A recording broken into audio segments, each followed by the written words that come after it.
Alright, yo, what's up, YouTube? Welcome back to another video, a hood vlog. I know y'all haven't really been seeing these in a minute, but as a lot of y'all know who watch my who on my Instagram and all this great things, that's a lot of great things happening in my life that I'm doing. What's up? Where your mama at? She's getting her hair done, but I don't really got no productive friends, so I was like, shit, I just probably share my story. All right, we can do that. Where you want to start right here? Yeah, it's whatever. We can start with whatever, probably just where whatever looks best and productive. I mean, we can start. Oh, let's go over there away from like the crowd.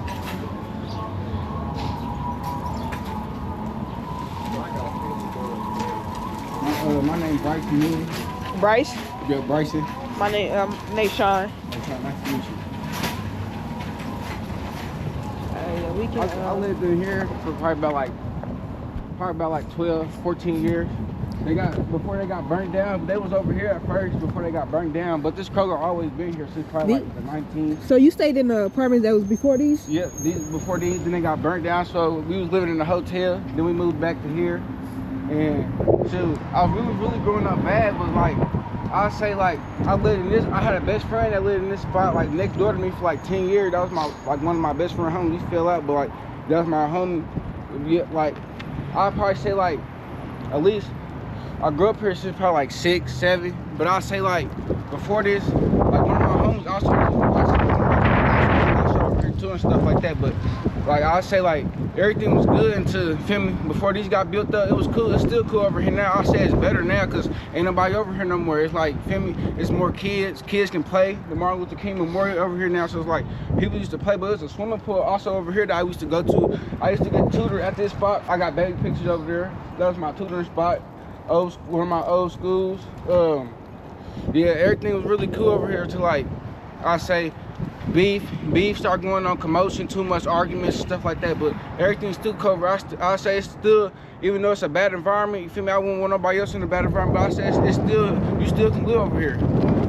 How old are you for the people that don't know? 16. I'm about to be 17 real soon. So what do you got going on for yourself? I say I really just like trying to get to school, give me a job, or be the young man I can, not trying to grow up too fast, still stay young, you feel me? Like, I say, for the people that don't know, you feel me, I've been through a lot, so now I'm trying to change my life around, be more productive, and have be a better role model for myself, and for the people who watching this. So what is your story? You want to walk as you talk, or you want to stay right here? We can walk. All right. I say my story is, like, to be honest, like, shoot, I won't say I grew up struggling, but I grew up struggling because I had a bad life. And my father been incarcerated for probably about like 10 years now, since I was probably like 7, 8. So like I say, like my story is just what I went through, it made me who I am today. So like I say, like the struggles I did, and I evolved from that. The struggles I did have, the bad problems that I did have, I took that and ran with it and became the boss I am today. So like I say, like my story is still it's a story, but it's also emotions and actions that happen in my story. So I take that and like I had to take that and kind of become the man I am today. Even though I'm still a young man, I'm still trying my best to become a man that I am for my people and my family. So how did it like affect you growing up without a dad? I'll say it's pretty hard because I needed a dad in my life, and I wanted to be something that my dad was. And now that I see that, you feel me? But I really used to huddle against my dad. But I actually went to juvenile at a young age. So when I went to juvenile and I got locked up, and I seen how it was to make the wrong decisions and get locked up, I couldn't hold that against my dad. I used to huddle against him when I was young. So I'm like, Dad, well, my dad not in my life. I used to go to school, party, graduations, my dad not there. Christmas is my dad not there. Birthdays, my dad not there. But shoot, I'll say like when my dad first got locked up, I probably was hurt. But now that I'm older, I see what decisions can get you. But now that I see my dad, he feel me, he don't hold it against me, and I don't hold it against him. Cause my dad wasn't in my life when he was out. But now that he's getting out, you know, it's like I say my dad, I don't know, cause my dad, he was in my life, but he wasn't. But when he went to prison, it's like he wanted to be in my life more because he know that he was gonna be gone for a certain period of time. So it's like now I want to get in touch with my dad more. Now we can speak on the phone more, but it's like I really don't want to talk to my dad while he inside there because it kind of hurt me. You know. So What grade you in? 10th grade. You gonna finish? Yeah, I'm gonna finish because I want to really finish because it's so much out here in these streets to lose. You can lose so much without finishing. Yeah. I say I'll finish and go to college, but I don't think I probably will finish college. But I do want to finish high school because, you can't do nothing without a high school diploma. You can't really do nothing. Yeah. No, I graduated high school. It's the best feeling. I'll say that. I tell kids all the time, graduate high school. If you don't want to go to college, there's so many other ways out here to really like make money for real. I say back then I really didn't like school, but now that I'm saying without school you can't go nowhere in life, I say I really need school now because back then I was skipping, and now I'm gonna keep it real. Sometimes I probably still skip class or do bad stuff, but now it's like to the point where now if I'm not in school, I can't really think. It's like my mind be focused on the wrong stuff. So when I'm in school, I know I gotta get my life together when I'm doing wrong or when I'm making the bad decisions or something like that. So like it's like school probably can help me. I said school always gonna be able to help me because school's gonna bring me to where I wanna be in life. Without school, I ain't gonna evolve from that. Like if I'm just out here thugging and I'm just out here doing me without school, I can't So when you graduate high school, what is it that you're gonna do, or what is it that you wanna do? I say I want to do welding, but you don't have to go to college for welding, they said. So you can go to trade school. Yeah, trade school. So yeah, it's like I'd rather go do welding because you wouldn't have to graduate from college. You can go to trade school, and you can go straight out of high school and go to welding. So that's something I'd rather do. But if like I wanted to be like a computer technician too, but that ain't work out. So I just chose welding. Why didn't it work out? Cause at the time I had bad grades and I wasn't doing right, so I couldn't get myself into the program and I failed. But now that I'm going back and I'm trying my hardest to get back in the program, my grades are getting better. Now I'm gonna go to a welding. It ain't too late for that program. You're still young. You gonna mess up. It's part of life, you know. I still mess up, you know. It's all about growing. If that's what you really want to do, it's never too late. Your grades, yeah, you messed up, you know, you made a mistake, but you can definitely get back on track and get in there. Sure. Is that considered IT? IT like what? Like tech, like what you said before. Oh yeah, tech like school? No. The computer? Oh, the computer, yeah. IT? Yeah. Yeah, computer technician, like IT, I say like certain classes I was doing for computer technician, I wasn't really doing too much because they think I wasn't ready for them or I ain't had the knowledge to do it. But now that people see I got the knowledge to do it, they'll like accept me more into doing it. Like back then, I was just a kid. I was a bad kid in school, so no teacher really want to deal with me. Now that I'm getting my act together and I'm showing who I really am on the inside, people want to deal with me more. So it's like I can do what I want. But now I'm really focused on welding because my big brother, he was a welder and he went to college for it, but he made the wrong decisions and he didn't, you know. So now I'm gonna take on that and become a welder. I wouldn't say he was a bad kid. I would say more so he was just a kid who probably had a lot of just troubles. Maybe your dad being incarcerated triggered behaviors and stuff like that. It's psychological. Don't say you're bad, you know. Okay. I deal with kids who struggle too, who have stuff at home. And they have behaviors, but they're not bad. They just misunderstood by the system. Never say you're bad. Okay. Yeah, you're not bad. All right. You cold? No. Let me know you cold. We can sit in the car and do the interview. I'm not cold. I was about to say, you wanna go to the Martin Luther King Memorial? Yeah, we can. Let's go. But yeah, I'll say like it's like around here it's pretty cool. Like I had some friends that also lived out here for a couple years. Like most of my friends, we all lived in here for a couple years, but we all moved out. One did us got older. I also used to play in this apartment a lot. I got a lot of fights too, like a lot of bad stuff going on. But now, this was another Martin Luther King Memorial, but it got tore down. The kids broke it down.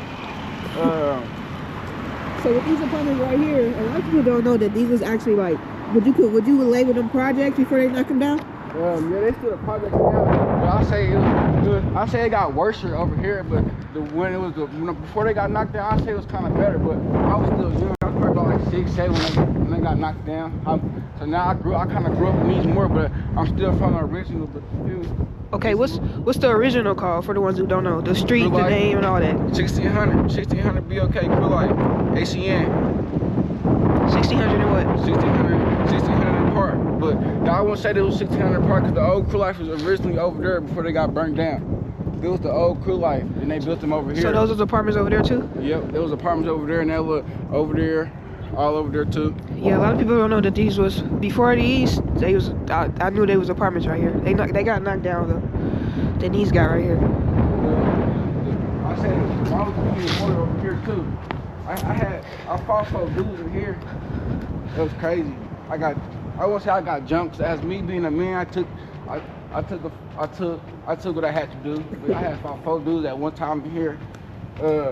Me and my blood sister and one of my old best homies that we used to live right next door. We fought a dude right here. My big sister. But it was so crazy. I had some homies that used to live right here, but they moved out. What is the biggest lesson you have learned living in the ghetto? The biggest lesson I had learned in the ghetto, I say to stay out of trouble. When you in the ghetto and you get yourself into trouble, that brings more trouble to you and your family.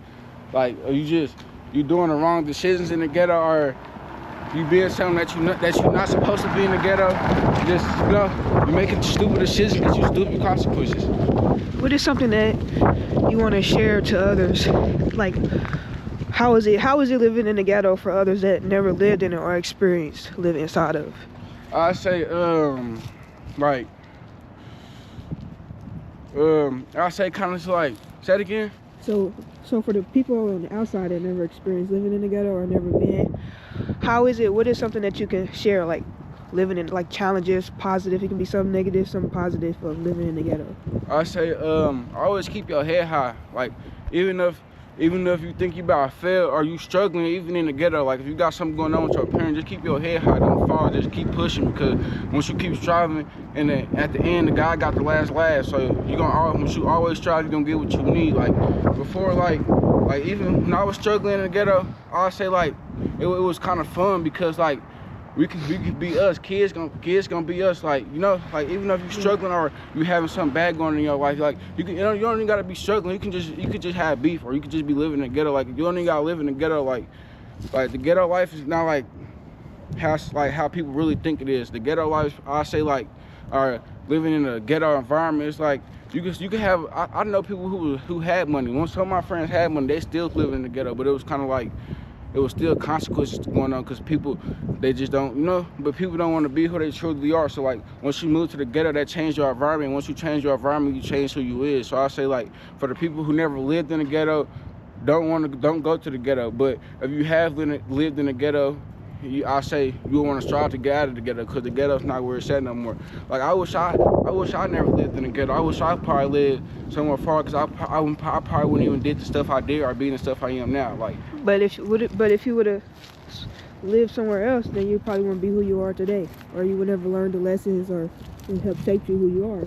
Yeah, I say that too, but I say, like, me living in the ghetto made me make some stupid decisions that made me almost lose my life for, like, you know, like I didn't make stupid decisions that I almost lost my life for. I didn't just did something that wasn't supposed to happen. I didn't just did something to somebody that I wasn't supposed to hurt. Like I probably didn't just hurt somebody that I wasn't supposed to hurt, or, you know, it's like I didn't make stupid consequences that I say that they wouldn't make me want to live in the ghetto. But me being in the ghetto made me who I am, because the ghetto made me want to evolve. The ghetto, seeing my mom in the ghetto made me want to evolve and get out of the ghetto. So now it's like we got a better house now. We just, like, it's like me seeing the environment that I was in, going up every day, walking outside every day, the environment I was in, it made me want to do better for myself. It made me want to do better for my people, because like at the end, you don't want to be here all your life. Yeah, that's true.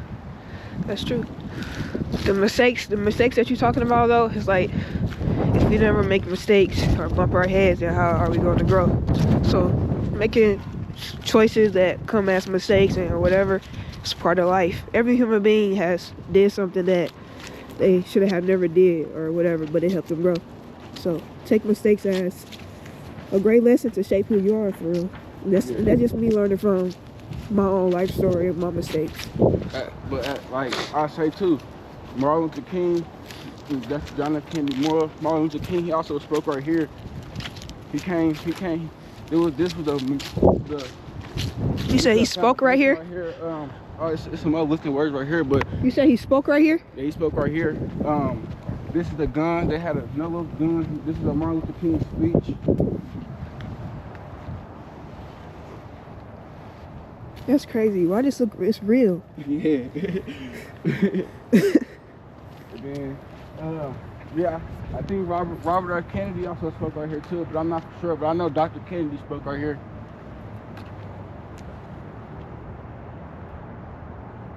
Let me take your thumbnail right here.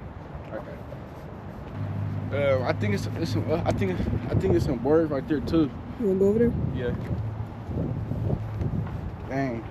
Yeah, this is 1968. That was right before I was born. Yeah, we wasn't probably even thought of. I think Mike Epps also bought these, but I'm not for sure. He bought his neighborhood. Yeah, I think he did. That's what they said he bought. They said he came and bought them. Indianapolis Recorder Collection, Indianapolis Historic Society alerted. I also used to paint this building before they bought this, but it was like a camp. It was a kind of like a Dr. Kennedy camp was going on, but it was going on every summer, and every summer it would end. And we always used to have the pool right there. We used to go to camp.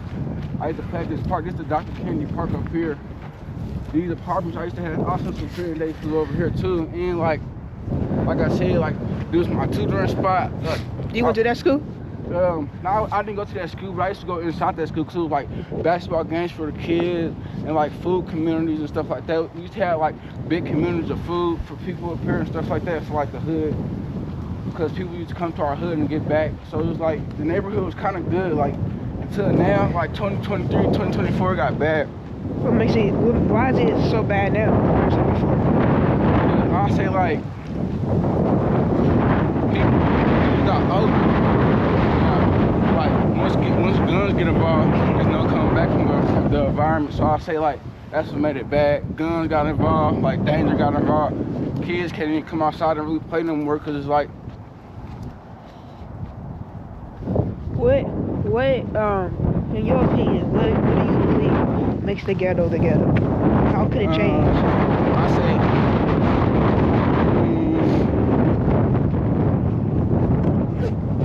I say, the ghetto. Yeah. I kind of say everything to me because, like I said, you don't really gotta struggle to make it the ghetto. It's just like, it's like what you done been through. Like most people struggle, but that's not. Most people say them struggling what they done been through. To me, that's not. I say like the ghetto, like if you outside really just out here, or you outside just you don't got nowhere to go, or you just like really just have your own problems going on in life. Like so your mom, just cause you struggling, I mean just cause your mom struggling, I mean you gonna be struggling. You just gotta, I say like push forward and just, cause like I say I didn't really grow up in the ghetto because this wasn't really the ghetto. So it's like they was, but like now it's just like, to me the ghetto is like not about struggling anymore. It's about gun violence and stuff like that to me. And most people in the ghetto are not really struggling. They probably either selling drugs or just like, you know, like when I was kids we was struggling, but it wasn't like how people make it seem like it was. It was just cool. It was just kids being bad type. But now it's like Do you think or like our inside of the ghettos, do you feel like it's a culture thing, or just the way that we think, or as in like you see how we carry ourselves in the ghettos and what we promote, like we promote gun violence. We don't really you don't really compare it to other cultures. Other cultures you see kids or parents promoting them going to school, going to college. You see 2-parent households. In the ghettos you see us being pushed to honor gang violence or joining a gang or dropping out of school or just different things like that.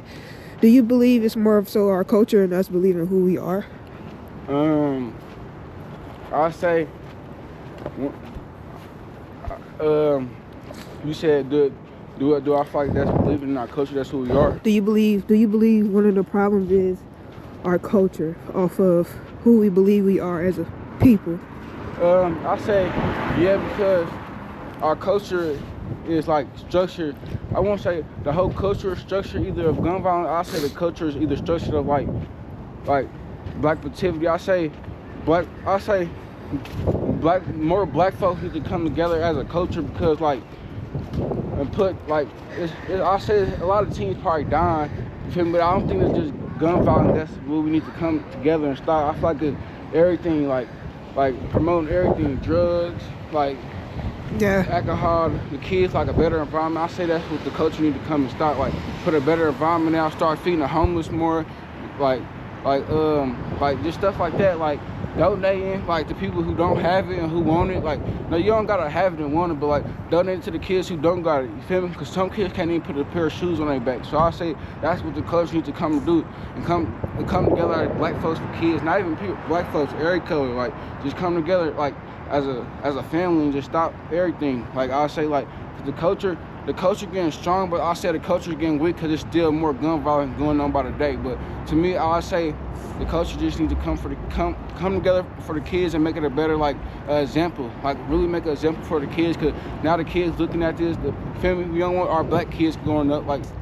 Yeah, I would more so now that I work with kids. I learned that it's not really a color thing; it's a system thing. Because I had dealt with kids who are not black and they are living under the same system and the same sufferings. So I feel like it's a system thing that is targeting a lot of us, different cultures and different things like that.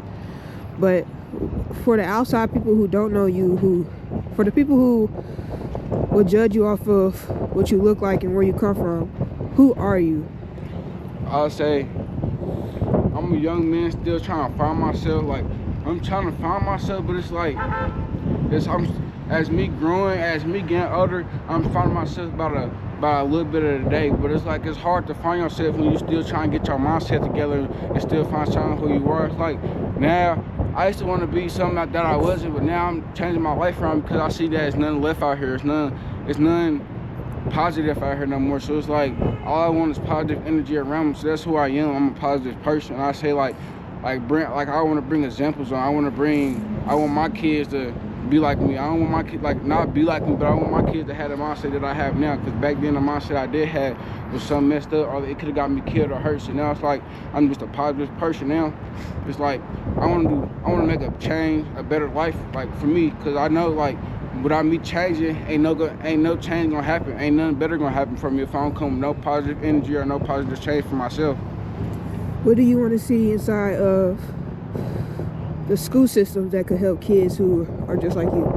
I'll say like, you said it's out the school system? Yeah.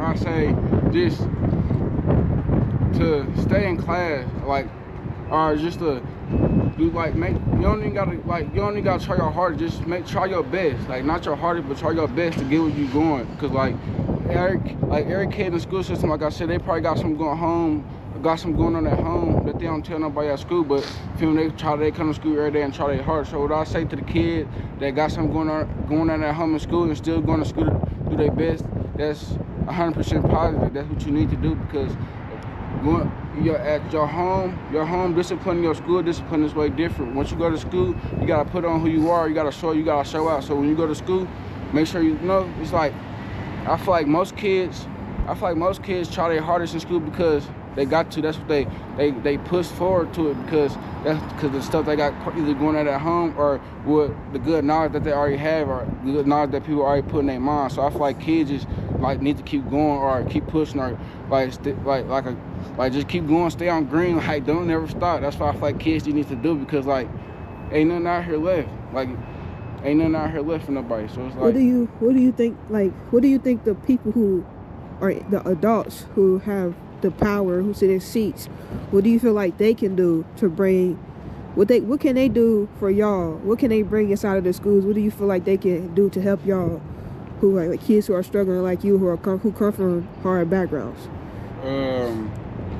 I say like to bring like most kids really just need somebody to talk to. Like I say like most kids really don't have people putting knowledge on their head, so most kids come to school lost, and most kids come to school like lost and found, lost in the sauce. So most kids don't really know because it's like people's not grown ups and older people's not giving kids the knowledge they need.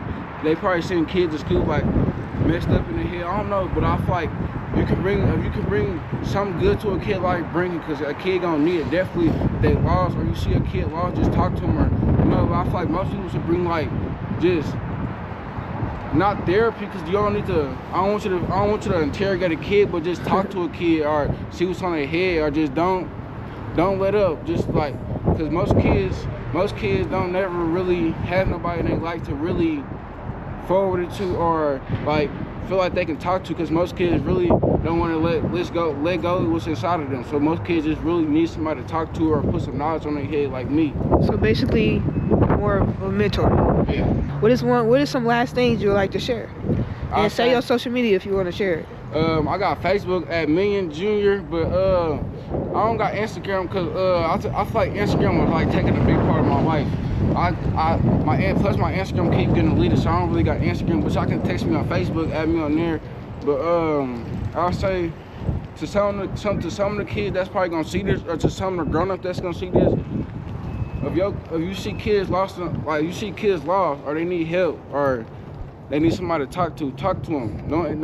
Everybody don't need to get left out, even for people period. Just put some knowledge on somebody's head, because some people just be lost out here. Some people just be messed up in the head to something where they either they put themselves in the wrong circumstances, or they make the wrong decision and put themselves in the wrong circumstance. But I say, like, just stay above, just stay good. Like, that's all I say to, like, most of the people, really. Well, I would say that your mom and your dad, you are a good kid. They should be very proud of you to have you as a son. Keep going. It is hard. It's definitely hard, but I want to say it's hard to where it won't get better. It does get better. As you can see, my life, I'm just like you. I'm just older now, I'm more mature, and I learn from the things that you're probably going to do. You know, I found Jesus Christ. I don't know if what you learn or what you believe in, but God definitely played a big role in my life in saving me and helping me get on this journey. But I would say keep going. Every mistake that you make is a lesson. Don't ever put yourself down. Don't ever call yourself bad. You're not bad. Don't ever believe that about yourself. You just keep going. Keep striving. All right, so I hope y'all enjoyed that video. I definitely enjoyed that video. I actually enjoyed that kid's presence. It was he really encouraged me. I'm not even gonna lie to y'all. I dropped him off, and he was just very happy to just be around me and actually meet me. And they really inspired me. It inspired me to know that, it's a lot of kids who really kind of look up to me, and it's a great feeling to know that, when I was growing up, I looked up to Derrick Rose, and now a lot of kids are looking up to me, so that's a great feeling. I'm actually glad that I did this hood vlog today. As y'all know, I haven't really been posting hood vlogs. If y'all follow my journey, a lot of doors are opening for me. I know I started this YouTube channel to really get my voice out there, to really share what I feel was happening inside the ghettos, to better it, to change it, and to help the youth. My mission is still growing. God is giving me piece by piece as I continue to grow and learn myself. I make a lot of mistakes, but those mistakes and everything that I'm going through is helping me grow to who God wants me to become. I'm allowing God to shape me. I'm allowing God to lead me. When I do things in life, I want, okay, this stuff, I'm sorry y'all, I'm alerted. Okay, that's a good thing though. I'm alerted when I'm driving, but I'm learning, I'm bettering myself, and I want to do God's will. I do not want to do my own will. I want to do God's will. So I'm really grateful for all this. I forgot what I was about to say, but I was about to say something really amazing, but I just forgot. But I am really grateful. I'm thankful to have a story. I'm grateful to have a story that connects with kids that like him, who y'all saw, because we can relate. We can relate, and I'm able to let them know that it does get better. We all make mistakes. I made mistakes when I was young, but they keep pushing it, and I'm a living proof. I'm a testimony, that it does get better if you allow it. And I let him know that, as y'all heard, that I got better with God. God saved my life through his son, Jesus Christ. And sometimes I do get uncomfortable when I bring up Jesus, because I don't know how people view it and just different things like that. But it is true that God saved my life through his son. He had a calling on my life. He gave me that calling through a man that I did not know. I met this man at work. His name was T. He's an African man. He's from Africa, and he just taught me randomly about the Holy Spirit and Jesus and getting back into church. And he just started saying stuff over my life like, I'm gonna be the leader. I'm gonna be a leader. I'm gonna be the one to make change in my neighborhood. But one tree can't make a forest. I need the church. And he was just saying all types of stuff. And this was way before y'all knew me. This was way before anybody knew me. Before I even had a name. Before I had a voice. Before I always had a voice, I believe. But before I knew that I actually had a voice that I have now. And as y'all can see, and I put this in my book too, so all y'all can see that this is real life. The stuff that he said is coming true, and it lets you know how powerful God is. You know, when God has a calling on your life, he's gonna plant that seed, he's gonna water it, you know. So that's what I was saying. You know, I know I haven't been doing hood vlogs. Yeah, I know I usually last summer I was very dropping hood vlogs back to back, but I do have a bigger purpose in life that I want to do, and it's really around the youth, you know, to really help them in every way that I can. So it's a lot of doors that I'm trying to get into. It's a lot of doors that are opening for me. It's a lot of doors that are closing. A lot of times we think doors closing mean it's a bad thing. It's a great thing. And just like doors opening is a great thing. So it's a lot of things that's happening in my life, y'all, that is helping me getting closer and closer to what I really want to do in this life, my mission, my goal. So I really appreciate every single one of y'all who have been supporting me on my journey, who have been writing me on social media, who see me in public and say something.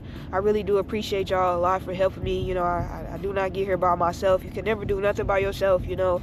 God gave me the gifts and the talents, and through y'all support and through the kids constantly, you know, giving me a purpose, I am here where I'm at today. You know, I really appreciate y'all for tuning in to this video. I hope y'all like this video, as in give the video a thumbs up, leave comments, you know, and just want to say thank y'all so much for everything, you know.